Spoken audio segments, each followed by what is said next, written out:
You're listening to the Bulldog Insider podcast, brought to you by Essentia Health. It only takes one step, twist, or crunch to know something doesn't feel right.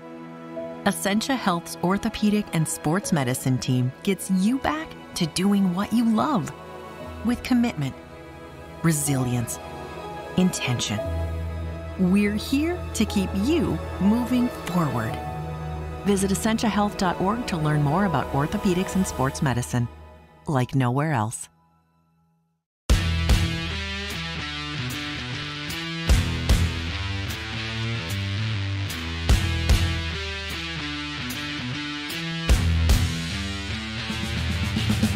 Hello and welcome to the Duluth News Tribune's Bulldog Insider podcast, brought to you by Essentia Health. I'm your host, Matt Wellens, the Bulldogs hockey beat writer at the News Tribune. And I'm Zach Schneider, the television voice of UMD Hockey on My 9 Sports. Joining us this week on the podcast are a pair of seniors from the UMD women's hockey team. This is the third time we've had them on the podcast together, but weirdly, I think this is the first time we've had you in person. You previously we ended up, I think it was during the pandemic days of Zoom. I looked it up as much as I could. That's a record for the most time we've had a duo on the podcast. Anna Klein and Mackenzie Revering. They did a couple. They did two together. Ashton Bell and Eva Soderberg we had out a couple times. Single appearances, I believe Gabby Hughes has the record on this podcast of like 5 or 6. I stopped counting. But anyways, it's great to have them here in person finally in season 6. Welcome back to the podcast, Nina Jobst-Smith and Clara Van Wieren. Thanks for being here. Thank you for having us. Thanks. You guys are coming off a huge weekend, opening weekend, taking on the Long Island Sharks. 6-0 victory on Friday, 4-0 on Saturday. We'll start with Nina. You had the goal and the 2 assists while debuting the white stick. Yeah, I'm starting the podcast wanting to talk about your white stick. Tell us behind that move. This is the first season you've gone with that, right? You haven't had that before, have you? Nope, it was just a spontaneous choice. I saw it in the equipment room when we were trying stuff out, and I thought, why not change my stick color? I changed it last year and had a pretty good season, so I just thought I'd stick with it. Why don't we see more white sticks or different colored sticks? I feel like everyone's kind of going with the same thing usually. Clara, any idea on that? My answer for why we don't have white sticks is because I don't think it's good style. My answer for why we don't have different colored sticks, I had a purple stick last year, so I'm into the colors. But you're into the colors? I like it. What's wrong with a white stick? It's not my favorite personally. It's not your favorite. Yeah. Got it. Is it better or worse than white gloves? Oh, way better. Way better. Way better, okay. Yeah. You would never go white gloves and white stick, Nina, if given the option? Never say never, but as of right now, no. What about white helmets? Like, I think the men used to wear white helmets way back in, I don't know, the 80s, 70s, 80s, something like that. I saw a men's player wearing a white helmet recently. They were trying them out. It looked terrible. They did white helmet with a white cage. Not a good look. Is the white cage distracting at all? Like, I've heard it's better for sight lines, but okay. I don't know. I have never tried one. So I wondered that because haven't everyone's either. got dark cages, so I was wondering if maybe the white was distracting. All right. That's Matt's curiosity question. She's done well with the white stick. You got a goal and 2 assists to start the season with the white stick. It's been pretty good. Also having a good weekend, though, and Clara, maybe you're right for you not to go with the white stick. Hat trick on Saturday in the 4-0 win. I'd say you'd be a nominee for WCHA Player of the Week, but the captain went up and put up 4 goals the day before for the Bulldogs. For you, what was that like going out there on Saturday and following Mannon with a hat trick of your own? It was awesome. It was super fun. The whole weekend was really fun. It was really rewarding. Me and Mannon put in a lot of work in the off season, so that was really rewarding. But those goals don't just come from me and Mannon. It comes from every little thing that every player who got assists / was on the ice was doing leading up to it. So credit goes to everyone. 5 points total on the weekend, which meant 5 times we got to see Hoagie interrupt you. Can you take us through that one? That's one of the more creative gifts. Did you have to any special favors you had to give Hoagie to get him involved in your GIF and video? He just willingly was happy to be part of it. He loves the camera. He loves the attention. So he gladly joined me for that one. And he was bugging me after the first game. He said, "You didn't score any goals." I didn't get to see my face on the screen this time. So, yeah, he was excited about it. They actually credited you only with one assist originally after the game, and then I think they went back and got you the second one. Yep. So I guess maybe you weren't on there 5 times. That's pressure now. Like, Hoagie's going to put pressure on you to see his face on the video board this year. Yeah, he will. He will. I think we'll be good. Did you have to lay claim to Hoagie in the video when you were all planning the video screen session? Did you have to say Hoagie's mine, nobody else can have him? You know, surprisingly, he's not the hottest commodity for the green screens. So no, I did not have to say that. It was just kind of a random idea I thought of, and I called him. The day of, actually, I gave him a call, and he happened to be at the rink, so it just worked out. This wasn't a long summer plan. It seems like on the women's side especially, you spend your entire summer not only training, but thinking about what is going to happen on green screen day in the fall, too. So this wasn't an all-summer thing. No, it wasn't. I honestly went down to the rink that day, thought of it on the car ride down. I had no idea what I was doing the night before, and it just worked out. I don't know if there are a few. Anna Klein definitely put much thought into her green screen appearance. Naomi Rogie also, I think, up there. I mean, you have to if you're going to bring your cat into the rink that day and such. Clara, your hat trick. How many hat tricks have you had total in your hockey career? Not college, but hockey career. Any idea? Oh my gosh, I have no idea. Probably when I was little, I used to get a lot of them when I was, 12U, 14U days. Yeah, more like actually 10U and 12U. But yeah, I honestly have no idea. Are you cognizant? Are you aware, after you get that second goal, okay, I'm on the verge of a hat trick here? Does that run through your mind at all? Or maybe it's something I feel like maybe players notice as time's winding down. Sometimes we see players get tossed out there when, there's an empty net and the game's kind of clinched, and players will start going for that empty net, trying to finish up a hat trick. Are you aware of it at that point? I try not to be. I feel like in years previous, I've gotten 2 goals and kind of gripped my stick a little tighter. But this past weekend, I was not thinking about it at all. I just kind of forgot about it. And then, I don't know, you could kind of see on the video, I had the realization, oh, wait, that was actually a hat trick. So, no, that wasn't really going through my mind. Are teammates, Nina, aware of somebody who has 2 goals, especially as early in the game as Clara got 2 goals or as Manning got 2 goals this past weekend? Yeah, I would say both of them kind of had an earful from a couple teammates after they scored the second, and it was only in the first or second period. So, yeah, we definitely do a good job of getting excited for them, but I don't know if it's sometimes distracting or not. It's just how awesome our team culture is, getting excited for our teammates. So, Grace Sidura, freshman, she's a hat trick watch girl. Oh, she's all over it. Yeah, she loves that stuff. I think we heard this weekend Grace Sidura's the trivia, she's pretty good with trivia and stats and everything like that in general. Was it Grace Sidura maybe? Oh. Because we've been asking, Laura Bellamy, your former associate head coach, human encyclopedia of Bulldog hockey knowledge and everything from growing up here and everything like that. And we were wondering who was that person you go to now for random facts on Bulldog hockey. But Grace Sidura is your hat trick watch person, huh? She's the stats person right now? Yeah, just hyping the girls up. Just hyping? She's just a good hype person? Yeah, she's a good hype person. She gets excited. She was trying to talk to me mid-game about what sellout I was going to do for my 3rd goal. I said, Grace, shut up. Get away from me. But yeah, she's awesome. She gets the girls going, so it's fun. Does Grace know her celebration for her first collegiate goal? Do we get the inside track here on what to expect when she gets her first one? We should ask her. We haven't, but she was in the workshop today. I'll tell you that. But I don't want to give anything away for free, so we'll just have to wait till it comes. Okay. We've talked about this with Mannon, and I've even talked about it with Coach a bit. You guys you had a lot of the same teammates for so many years for your first 3 years here at UMD, and now you have all these new faces and such. What's that been like this season?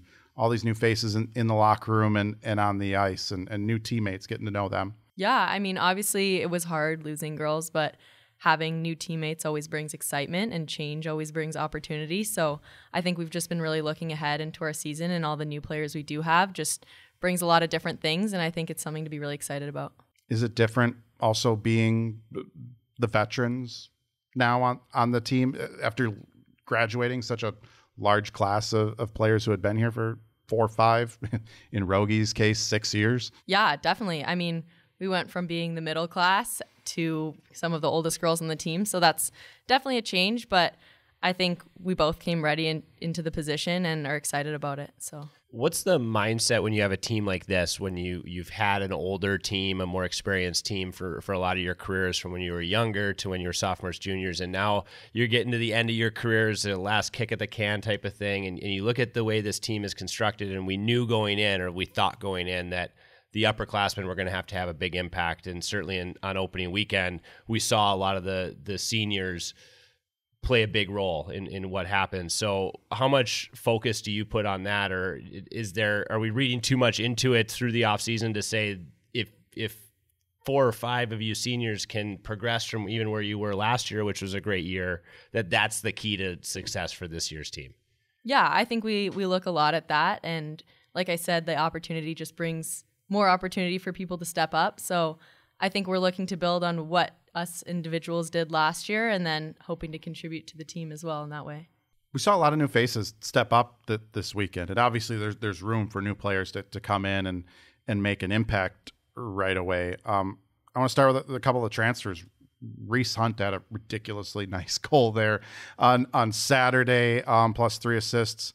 Olivia Wallin scored what I thought was a big goal, 91 seconds into the season. Always nice to put a team like Long Island down early, which your team was able to do both nights. What is the key to welcoming new players? So not only that they feel welcome and a part of the team, but also maybe helping them, put them in a position to succeed, especially when you have transfers who are coming from a different program and learning different ways to do things and such. Yeah, both Liv, Paula, and Reese have done a really good job, like just becoming Bulldogs right off the bat and working their way into Bulldog culture. So they've done it super seamlessly. And I think all 3 transfers kind of know how much we believe in them and know how much trust we have in them. So hopefully that helps too. You two obviously haven't transferred programs, but what would that be like if you were going to leave UMD and go to another program? I mean, can you put yourselves in their shoes as how hard that is? Sometimes I feel like, Olivia Wallin, Reese Hunt, they've been there, done that, in some big time spots for a lot of years, but to do it in a new program, a new setting, around new teammates, can you appreciate how difficult it is to be in a new environment and still be expected, I think we view them in a different light than we do the freshmen, right? They're expected to play a bigger role right off the bat here at UMD. Yeah, right. They have a lot of value and a lot of established knowledge that they've been using throughout their careers. So I think that puts them in a good spot. And obviously we have to give them credit for how hard it would be to transfer, but we're really grateful they made the choice to come to UMD. What would be the hardest thing if you were going to transfer? Would it be the new teammates, the new rink, the new city? What do you think would be the hardest part, or have they told you is the hardest part about being somewhere new? I think it would depend on where you'd go, like what the biggest difference is. But I mean, Liv went from a bigger school to somewhat smaller, so I think that's probably a big change for her. While Reese is still in Minnesota, still in the same league, so it could be her graduate program that's a little different. So I think it just depends on the case. I think I would say just the little team rules, just the little stuff that you kind of pick up throughout your years, just getting adjusted to that. Each team has their own little quirks, so figuring those out. Are you going to tell us what the most broken team rule is? Do we get to know that? I don't know if we have a most broken team rule. I feel like different people break different small rules, and it doesn't matter. It's not a big deal, but I don't know. There's just a bunch of unspoken little things we do that it's hard to pick up on. There's not one that everybody breaks during their first 2 weeks in the program, freshman transfers or anything like that? No. Okay. No. Everybody's got their own rule. Yeah. Is there a quirk about your team that it never really hit you, or it really didn't phase you, or you didn't think about it till someone new came in and pointed it out? I wouldn't say it's a quirk, but probably just how hard we work. I don't think a lot of other programs in the nation, or high school teams for that matter, work as hard as we do. So it can sometimes be an adjustment for girls coming in. That's the biggest culture shock I think I've heard. I think even you guys mentioned it when you first got here, was especially going from high school or junior hockey or whatever level club hockey coming in to UMD to college. That's the biggest adjustment, right? Mm-hmm. Another big adjustment I feel like you guys have had to make is you've had Emma Soderberg for 3 years, barking behind you in Swedish. I always love how people talk about Emma. You knew she was mad when she was yelling at you in Swedish or something like that. But you had Emma behind you and Nina, this probably affects you maybe more than anyone. You had Emma behind you for 3 years. What's it like now having different goalies? Obviously you played a few games with Haley last year, but having Haley and even Ev now back there, was that an adjustment at all this weekend? Not having Emma back there? No, I wouldn't say. Our coaches do a great job of bringing in really amazing goaltending, so I don't think it makes a difference really. There's obviously some differences just in how to play the puck and how often a goalie likes to come out of their net, but as far as that goes, I don't think there's really much difference to me personally. What stood out to you when Ev got to campus and was in practice? Coach Kroll had mentioned she was pretty impressed right away with the limited time she saw her. What stood out to you about her when she got here? Because she came to UMD with a pretty impressive resume. Yeah, she plays incredibly steady, and I think she puts herself in a really good headspace, whether that's practice or games. She's doing everything she can to stop that puck from going in the net. So when it comes from practices to games, like nothing changes. You're used to Ev in practices, you're used to her in games, and I think that's been really impressive to watch, just seeing how she mentally prepares for games and practices. Have you seen Haley step it up as well? That was someone else who coach had mentioned. She's made a point of it, I feel like, that this preseason to highlight players that came in really good shape and had good off seasons, and Haley was one of those players she highlighted. What have you seen from her as she now has an opportunity to maybe be the go-to goalie with Emma moving on? Haley's a beast. She's so good on the off ice training, which is so rare for a goalie. She's so fast, so strong. In practice, she's always been great. Like last year, she was great too, but I think she's kind of has more swagger this year. Like, yeah, she knows what's up, and she's doing a really good job of leading that 3-person goalie group. When you consider your progression as a scorer, and Nina, even you, I mean, last year we saw you take a jump in the offensive part of the game as well. But when you consider this entire team, we've seen players consistently get better and better the older they get. And a lot of that is, the more you practice, the more you play in the WCHA. But you've practiced against really good goaltenders your entire careers. How much does it help to have, such good competition in practice? Because the goaltenders that you play when you play Wisconsin, Minnesota, Ohio State, they're on that same level. Does that have an impact on you that you've got not 1 but 2 and 3 goalies that are competitive with you every day? Yeah, definitely. I mean, I would say we have the best goaltending in the country. So if you're shooting against the best goaltending in the country every single day, when it comes to game time, you're going to be shooting against someone else. It's going to go in your favor. So I think they always do a great job of preparing us for what's to come. Do you guys keep track of goals you get in practice? Someone once told me Emma used to keep track of how many goals you guys would put by her in practice. It might have even been Emma who said she keeps track of the goals. Do you guys keep track of that at all ever? Or is that just the goalies who are maybe in their own heads? I know that Emma and Maggie Flaherty used to have a competition about scoring, but I think that was just a them thing. I don't really think about that too much. Obviously, when you score, you get excited, but yeah, not something I focus on. Last question before we take a little break here. I feel like the other big adjustment that everyone's had to make within the program is a lot of new faces on the coaching and support staff. For both of you, what's that been like, having Emma coming in from Bemidji and Justin Grant was added late to the coaching staff, and new equipment manager and stuff like that? What are some of those adjustments? What's it been like seeing new faces on that end? Coach is our fearless leader. So as long as Coach is here, I feel like it's really steady. She does a really good job of providing an environment where new people come in and they just kind of fall into the culture. So she's been great. And it's been a lot of fun getting to know Justin and Emma and Mark. They've all been super great additions to the program.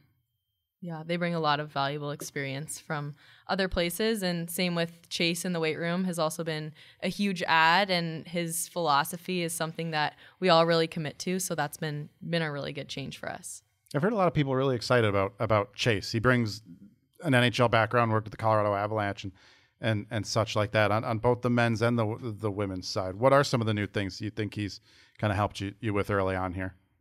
Just in our approaches to games, he likes to keep a lot consistent for us, and he has a whole bunch of philosophies, but I think the biggest thing is that he's able to like back them with real science, and you feel like you can trust what he's saying because he knows what he's talking about. And for me, that's been the biggest difference, and I really, really, really respect him. So often we talk about teams that take on the identity of their head coach, right? And so you've now gone through the program. You're both upperclassmen. Do you feel yourself kind of becoming more and more like your head coach as time goes on from the time you get here? Obviously, when we talk to you, you all have individual personalities, but as a group, I mean, the messaging is so consistent now that Maura's been here. This is her 9th season, I think. She's been here your whole careers. Do you feel that transition as you go through the program, just getting more and more like her, like that calm, steady presence that you're talking about? I hope so. Yeah, one can only hope to be as fearless and as great of a leader as Coach is. So even if we leave here with a fraction of how good she is at what she does, then I think we'll be in a good spot. Yeah. When she has that consistency of her messages, it's hard not to kind of soak those in and morph into her ideals. So, yeah, I think both of us has done a really good job at picking up what she puts down and implementing it. There are really good men's coaches, even in the WCHA, but really good men's coaches across the country that coach women's hockey. But what has it meant to you? We sometimes we make a big deal about it. Some other times I feel like it's somewhat overlooked. But what has it meant to you to have a largely female and at times all female staff? What does that mean through the course of your career to have really good female role models to look up to? They've been trailblazers, and I think that's really cool to have a role model to look at and want to be like someday. Obviously, if you have a male coach, they're not going to be in the same spot that you would be or have the same path that way. So, I mean, I think it's great to have other coaches that have played female hockey that have gone through similar processes to bring you up and guide you through your process. We should ask, who had the bigger celebration in the locker room after Friday's win? Was it Mannon and 4 goals, or was it Coach Kroll and 250 career wins? Who was being more celebrated? It was the team. I don't think they even got a word in. We were screaming so loud. All right, we're going to take a short break. When we come back, we'll have more with Clara and Nina. You're listening to the Bulldog Insider podcast, brought to you by Essentia Health.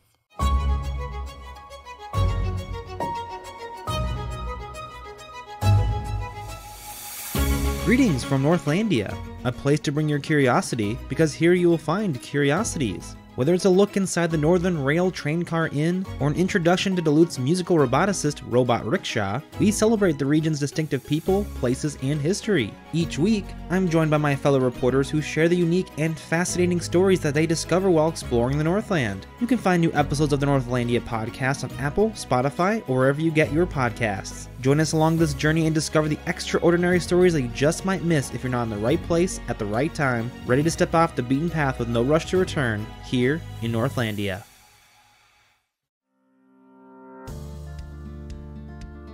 Hi, I'm Maria Lockwood, a reporter with the Superior Telegram. Explore Superior and Douglas County history with me on Archive Dive, a monthly podcast available at superiortelegram.com or wherever you listen to podcasts. Welcome back to the Bulldog Insider podcast, brought to you by Essentia Health, Orthopedics, and Sports Medicine. They're proud to be the team physicians for the UMD Bulldogs and provide sports medicine care to more than 25,000 student athletes in the community to ensure they can compete at the highest level while protecting their long-term health and athletic futures. Thanks to Essentia Health for their support of the Bulldog Insider podcast. I'm Matt Wellens, along with Zach Schneider, and our guests this week, Clara Van Wieren and Nina Jobst-Smith. So I went back and listened to like the first podcast we did with you guys way back when you were freshmen. It was on Zoom. I think you'd been here maybe like a few months or something like that. I don't know. It's a weird time because of the pandemic. Everything was a fog. I was like trapped in my basement for months on end. I unfairly asked you a question back then when you were a freshman, what you planned to do with your 5th year, which is kind of crazy because you had just gotten to campus at that time. But you guys were in that like unique position where like some of your teammates that year who were seniors were all of a sudden told, hey, you can come back next year. Like middle of the season, I think it was. They got told, you can come back next year if you want. And I thought that was tough. You guys have had some time to think about it.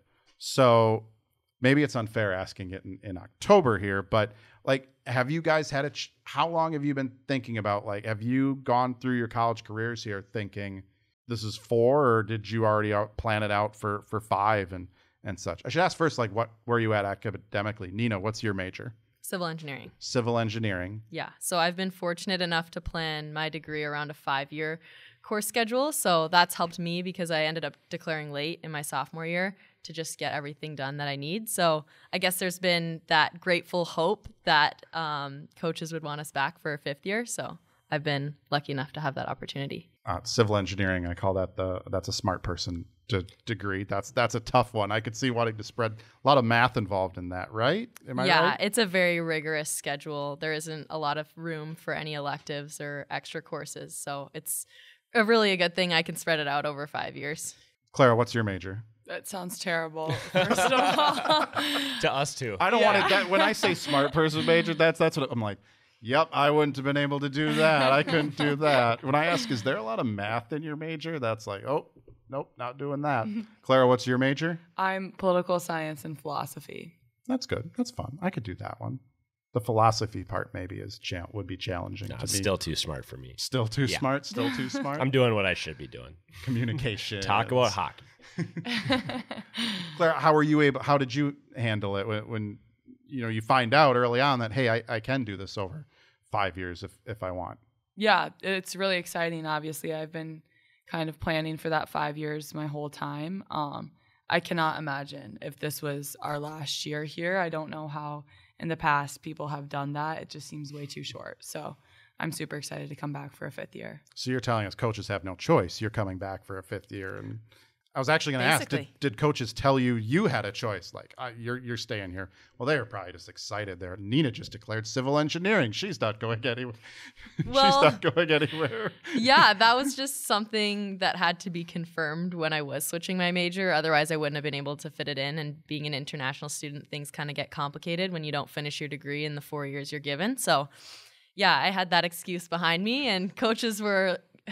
Yeah, happily obliged. I always think that's part of that is one of the coolest things of this 5th year, that while your group went through that awful pandemic season where you didn't really get the full college experience, we've seen a lot of players go on to get their master's degrees and such like that. Clara, is that something you're looking to do, or are you going to continue your bachelor's into the 5th year? No, I plan to graduate this next semester, and then I'll get my master's. I don't know in what yet, but I'm planning to get my master's. Yeah. Yeah, and that it's cool that some we've talked to both men's and women's side players going after their masters that never thought they ever got to do that. So that's cool. Quick hits to close this thing out.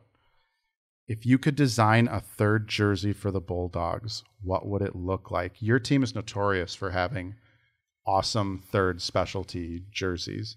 Enough that people like on social media get on us of why don't the men do cool jerseys like the women all the time. Yeah, and let's consider the numbers for us media folks, because the team that you just played had the worst jerseys that you will see all year. I don't care if you like them. We hated them.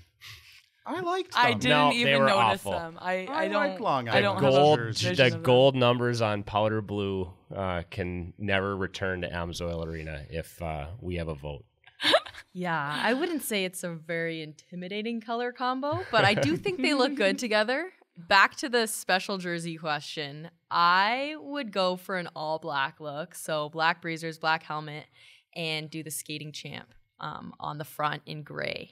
And then maybe some white stripes on the shoulder, and then like white stripes on the shin pads. I don't know if that's ever been done. I just had this vision that came to me when you asked that. That's sick. That's so normally I'd be like, black jerseys are very cliche, but that actually sounds That sounds cool. In the women's game, they haven't been done a lot. In the men's game, some programs I think have overdone it, but the UMD in general really hasn't had an all black that I can remember. It's just not black numbers. Ohio State got in trouble for black numbers and black, or maybe it was a dark gray. It was dark on dark, and I believe white numbers, right, Nina? Yes. That's fine. Yes. Yeah. Perfect. I was going for the more solid black look, not the textured black look. So I think white would look good. Yeah. I think it's actually a penalty in the NCAA rule book. Like if the names and numbers are not legible or whatever, you can get it's. You should have had an extra power play then this weekend. We're sorry. In both games. Yeah, in both games you should have started 5-on-4. That was a question that was submitted to us to a reader, and actually Laura Bellamy, again, we'll name drop her. She may or may not have listened to the last that podcast when we were talking about third jerseys, and she was hoping to bring back. Are you guys familiar with the triangle dog jersey? No. You haven't seen that one? Okay. Lou actually mentioned she wanted to bring back the triangle dog as the next jersey. It's a highly controversial jersey. I think it's hanging up if you walk towards like the men's section there. Okay. You'll know it when you see it. It's Okay. a dog. It's a dog head in a triangle. Is it a gold triangle? Yes. Yeah, I think I'm seeing it. Yeah. But I'll have to walk by tomorrow. I want to hear check. Clara's idea for her jersey first. But if Coach won't go for either of your ideas, if as fifth-year seniors you have any pull with her, triangle dog would be a great option for your jersey for next year. Noted. But Clara, let's hear your idea. You've had some time now to think. I have, yeah. I'm in a vision of like kind of, I don't know if silk is the right fabric. Nina's already looking at me. She knows whatever I'm about to say is about to be bad. Silk socks, like gold silk, and a matching gold silk jersey with just the bulldog on front. Like a vintage look, kind of. Okay, I'm trying to picture. So it's kind of shiny. Is it? Shiny. You're looking shiny. Shiny gold. Yep. You want to go shiny. Yes. Yep. That's my idea. With what color bulldog? We'll just do the classic maroon bulldog. Okay. No, that's not the classic. No. It's either gray or gold. Okay. So the gray So one? we're reinventing the bulldog Okay. and making it maroon. There is a maroon bulldog out there. He looks. I saw it. I don't know if hockey had it or another sport had it, but there is like an old school at one time. There are so many variations of the bulldog. There's like maybe it's not even maroon. It looks bright red. The dog looks really angry, like its head's about to blow. Like That's what I cartoonishly want. angry. That's what you want. Yeah. Cartoonishly angry. Yes. Angry dog on a very shiny jersey. The angrier the better. The angrier Yes. the better. Nina, thoughts on that? You'd have to sketch it up for me, just so I can get a better vision. Your white stick would look great with that silk Oh uniform. yeah, No, it looks great with anything. So. The white stick would look great with her all black and Yes. the white stripes. Then the That whole team would have look- white See, sticks. that's what I was planning for when I originally got it, was these specialty jerseys. So hopefully that comes. But into then play. Clara would have to use a white stick next year. So just for one game. Just for one game, yeah. I could dabble with a white stick. What has been your favorite third jersey or special jersey of your career so far? I liked our tan ones that we had. Those were pretty unique. Although they fit a little weird because they were some sort of different model, but I thought those were pretty cool. Just a different take, different colors. What was our first year? Those were the tan ones, I think. What was our second year? Our second and third were really similar. They were the white with the gold Okay. letters. Yeah, I like those better. You like those better? Yeah, I like Okay. those better. I'm not a big fan of the tan ones. Not the old vintage tan ones? I know that they were a hit though. Like that's a popular opinion. People really liked those. All right. Anytime I have Clara on here, I have to get some sort of sailing question. I feel like with you guys. You're captaining a boat that's going to sail across Lake Superior. What 3 Bulldogs are you taking with you? And these can be coaches too. I'm going to leave this open. You could Past take or present, I past think, or too. present. Okay. You could take Wow, that opens past a or lot of present doors. teammates or coaches. Well, I have to obviously invite Nina on the boat. Thank you. And then I'm gonna say, so Nina, I'm gonna say, you know what? I gotta go with Manon and Okay. Coach. And coach? Yeah, I'm sorry to Ashton Bell, who's my usual pilot friend, but I feel like we just gotta go this year's captain's group and Coach. And coach? Yes. Just you want the captain's group on that boat? You like this leadership group here this year, huh? we have great conversations. I think we all have laughs together every week, so I think we would have a good time out there. Are you confident all of them could help navigate the boat, though, across Lake Superior, or are you maybe carrying the team, running things on that ship? No, I know Coach could help me out. Nina's helped me out in the past, so yeah, I'm confident in their abilities. Nina, who are you taking on this voyage? This is such a tough question. Honestly, I like the sounds of that boat, so I'm just going to have to stick with it and go with Clara's Easy ship. way out. Easy way out. Well, Matt Okay. Matt really likes to try to create feuds on this podcast, so you dodged that one well. Yes. We'll get someone that'll message in. I'm not going to say who will be like, I can't believe they didn't take me on the boat with them. Well, but she went east, so...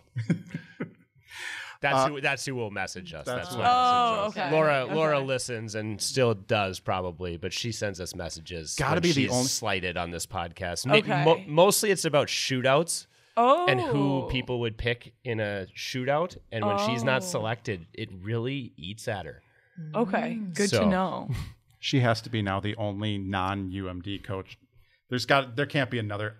If you coach another Division I men's or women's hockey program and listen to this podcast, please email, text me. I'm curious.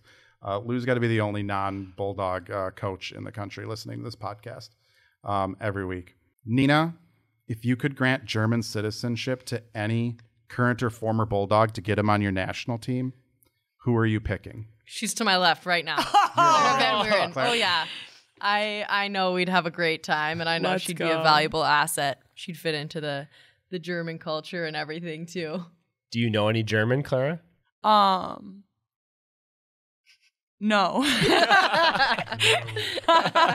I know none. How many languages do you speak, Nina? Just English and then some broken German. And some I wouldn't broken call German? it fluent. Okay. Yeah, but I understand it pretty much fluently. Understand it enough to play hockey? Yes. All of those terms are ingrained in my memory. Okay. None of you have picked up enough Swedish over the years here with all the Swedish teammates you've had? They don't speak Swedish around us. Okay. Minus, again, like we've heard, Emma would like maybe occasionally yell at people in Swedish from the net and such. But nope, not enough Swedish, huh? No. No. Does anyone know French? Yeah, Ev. Well, outside, I was going to say, does anyone know French enough so when Ev starts yelling at you guys in French at all? Liv speaks French too. Oh, she does? Yeah. Okay. Mm-hmm. Cool. That's good to know. Clara, same question for you. Who are you granting American citizenship to get on Team USA? Well, I feel like I have to say Nina. Obviously, come on. Easy answer. Are you two roommates too? Yeah. So it'd all be an 4 awkward years. night tonight if you didn't pick Nina. Yeah. Outside of me, who would you select? Oh, okay. Then you have to go after that. So get it ready. has to be like a foreigner then. They can't already have. Yeah, they can't already Okay. be. Yeah, okay. we're obviously. like I always joke. Emma's been here long enough. Like, let's get her American citizenship and put her on Team USA and strengthen the goaltending there. Or That's kind of a roast, huh? not unnecessarily on American goaltending, but I think U.S. could be a little better in goaltending. Never mind that Maddie Rooney's on the team, Matt. But Well, they're not using Maddie Rooney. So if they're not going to use her, then let's bring someone else. That's a whole other podcast I could do. But Clara, who answers Nina's question? Who else are you granting? I'm going to have to say Ashton Bell. Ashton Bell? Yeah. Okay. She's crazy good and she's the best person ever. So Strengthen that defensive group too. totally. Good thinking. Okay. All right. wait a minute. Nina posed the question, so now Nina has to go. Yeah. Outside of Clara, who are you going with? I'm going Reese Hunt.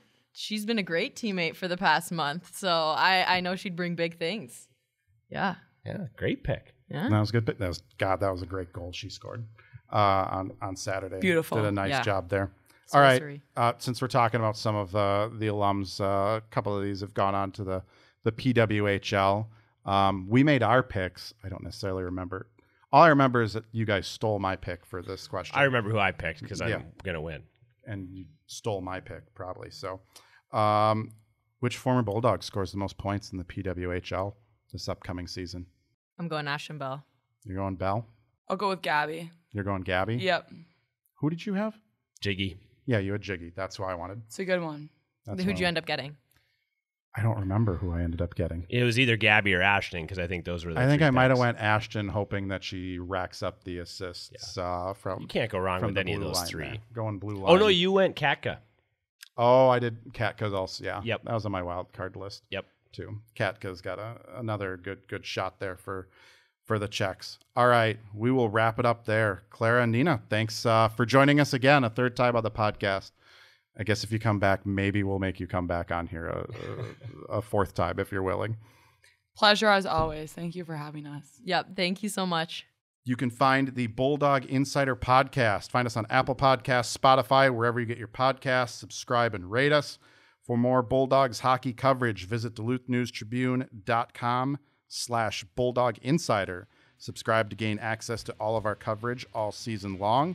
Thanks to our sponsor, Essentia Health, for their support of the Bulldog Insider podcast. And thanks to all of you for listening. We'll catch you next week.